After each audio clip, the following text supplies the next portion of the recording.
It's time for Sporting a Cause with Willie Hallihan as we kick off the 10 o'clock hour. SportingAcause.com is the website. Willie blogs there. He also lists all the different fundraisers that are somehow, some way associated with sports and sporting events. It's a stretch sometimes, but they're there, and we welcome in Willie every Sunday. Hey, Willie, how are you doing? I'm great, Marshall. How are you doing? Not too bad. Good. Inhaling and exhaling. Yeah. That brings up something I want to get to maybe after I go through our events.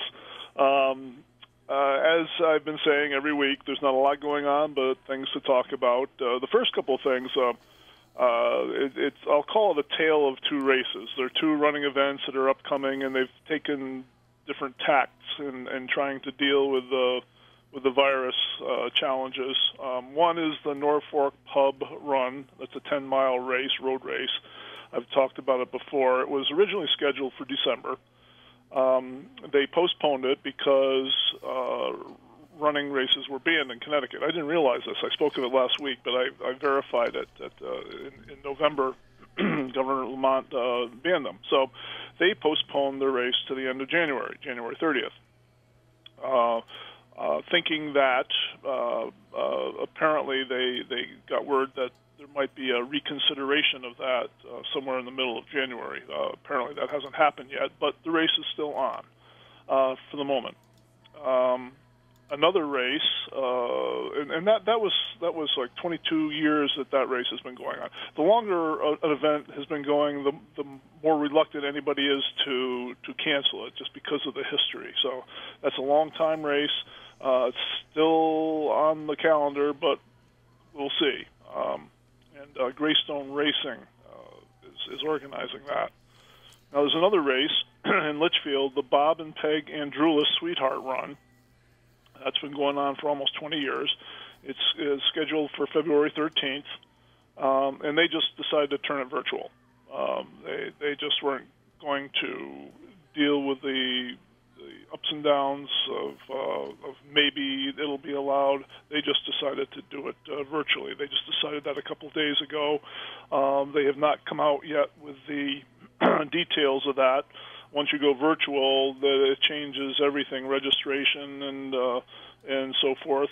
What I found, by the way, when a race goes virtual, you'll have people showing up at the place where the race is supposed to be run anyway. They don't come in a crowd. Again, because of maybe the tradition of running it for years and years and years, they don't want to break with that. So instead of, if it's a 5K, instead of running out their front door and running the 5K and saying, okay, we ran that race, they'll go to the site. This happened during the Turkey Trot in Goshen. People show up, not at the same time, but they'll run the course. And that's perfectly fine. It's no different than jogging out wherever you live. But it's a way to stay connected to the event, and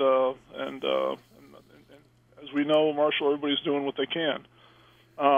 There's a new event coming up.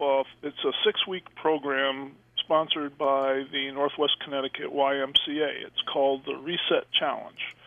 It's free. It goes for 6 weeks. It uses a combination of in-person programs and virtual. The Ys are open, of course, with all kinds of limitations, but you can go. And it's a way for people to start getting fit, stay connected with other people, and you text the phone number. I won't read it on the air because probably nobody has a pen, but you can go to my Sporting a Cause website and find the number you can text to sign up for that. And the other next piece of big news, Marshall, is that Jumpfest is on. Yeah. Jumpfest 2021. It's February 12th through the 14th. And this is, speaking of longevity, this is our 95th year. I should note it started in 1926. And it's not 95 consecutive years. We've been jumping for 95 years, but they took a break during the World War II years, so there's like 4 years there that they didn't jump. But basically, we've been jumping for 95 years, and it's on. And like everything else, there's going to be all kinds of changes. Some of the things will be the same. There's Friday night lights, there's Saturday and Sunday jumping. Those programs, those days are still on. but there will be some changes. One of them is, and this is kind of a good news, bad news kind of thing. The good news is that there'll be Friday night lights. That's target jumping under the lights. The bad news, and not so good news, is that we will not be holding the human dog sled race. We decided that just wasn't a good idea, just because of proximity. There's so many ways people can distance themselves from each other. Ski jumpers, of course, can. The crowds can. But in the human dog sled race, you're kind of bunched up together, and we just decided, sadly, that we couldn't do that. Another bit of good news is that Friday night we will not be charging admission. Friday night is free. Another change, a restriction, if you will, is that we will only be letting 400 people in the facility each day. Friday night, 400 people. Saturday, Sunday, 400 each. Now, when people leave, and they often do, I mean, if a family of four with two children come in, they might stay for an hour and a half. The kids get cold or whatever, and they leave. Well, then we can let more people in. But there's a challenge to that. So if you want to come to any of the 3 days and you want to guarantee you get in, you just get there soon enough so you can get in. And that's the best we can do. You can hang around and wait for somebody else to come out so you can get in, but that's kind of the way it has to be. And the 400 is pretty much based on 25% of our capacity. There are protocols. And by the way, Marshall, thank you. We had a conversation before, and I'd asked your advice, and you made phone calls. You got connections that nobody else in the world has, and you were able to aim us in the right direction to find out who to talk to find out what we had to do, and you did that. It ends up being the Torrington Area Health Department is a place to go, and we connected with them, and that's how we've come up with our program to date. It's one of those things when we had to reopen the bargain bar and everything like that. Even though I followed all the state protocols, before I did anything, we checked with them just to make sure, because we didn't want to do anything wrong. And from what I hear, from what I see, what you're doing, you're following all the rules that they have for outside events. So yeah, and we'll have inside, if you will. We'll be having signage. We'll have people wandering around to make sure people are wearing their masks and all that kind of thing.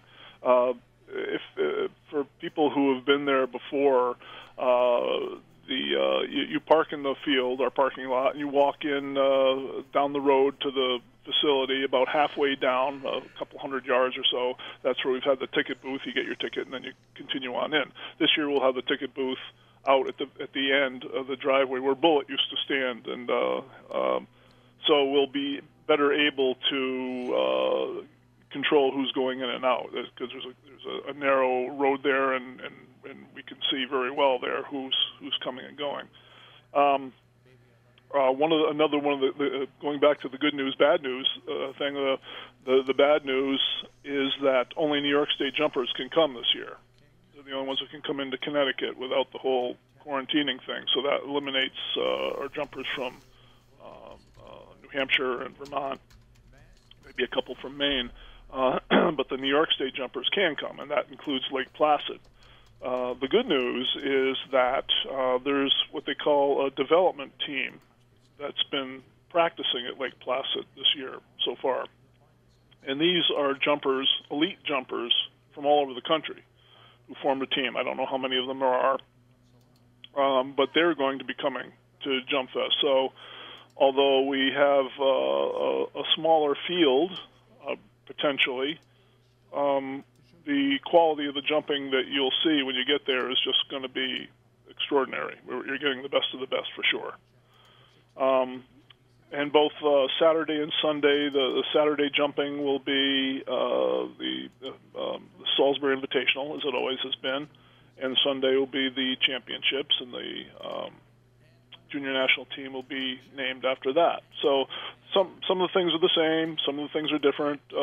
Like everybody else, we're muddling our way through. There are still details to be determined, like what do we do with people if they they've come after the 400-person limit's been reached. Do we send them home? Do you wait in your cars? If you do that, how can we let you know when it's your turn? There's some of those things that, and they may not be.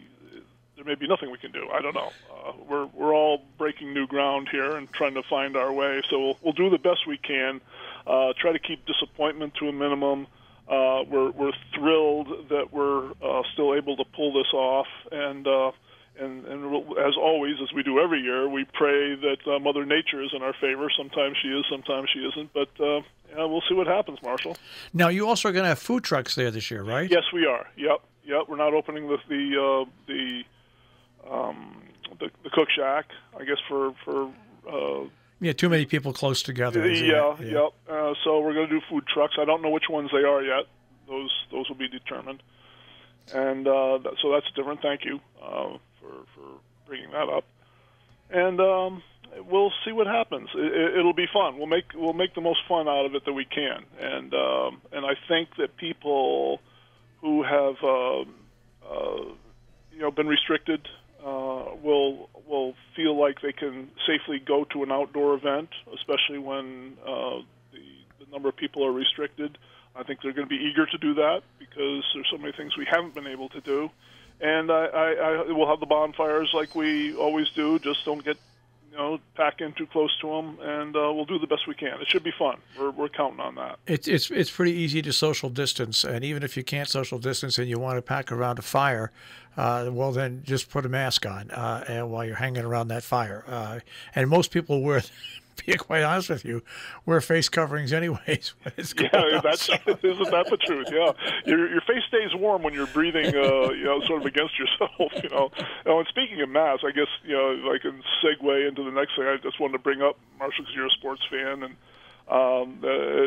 I'm sure you've read, the CIAC, the governing high school sports body in Connecticut, has decided that there could be winter sports for high schools, but kids are going to have to wear masks when they're competing. And boy, I'll tell you, I wouldn't want to, and I don't mean to be a downer here. From everything I read, every high school kid and their coaches are just thrilled at the possibility of being able to play at all. But boy, I wouldn't want to be a basketball player running full tilt back and forth down the court and having to wear a mask too. That's going to be a bit of a challenge. Yeah, and it's funny. The CIAC has gone back and forth. Yeah, they have. And back and forth. But now they do have. It's not all sports, okay? It's not all sports. What you should do, if you're going to look at this, go to the CIAC website. They'll explain what sports can only practice and what sports can go out. But the bulk of sports that normally happen in the wintertime can happen. There's things like wrestling, cheerleading can't happen. You can only practice. Yep. There's so just double check, even check with the high school, your high school, if you're in New York, Connecticut, Massachusetts, and see what sports that they are going to do, because I know it's been hard for the students, the student athletes, and the coaches, but also the athletic directors. It's been just a crazy thing, Yeah, really. Disappointment reigns for sure. Tell me this: does the CIAC also regulate whether crowds can go, or is that the schools individually determine that? That's the state. They'll have to follow. Like if you're going to have a basketball game or something indoors, it's going to definitely be anywhere from 25 to 50% capacity, as long as you have 6 foot spacing amongst people. So that's another thing that's up to the schools, but that's by state mandate. That's going to be by state mandate.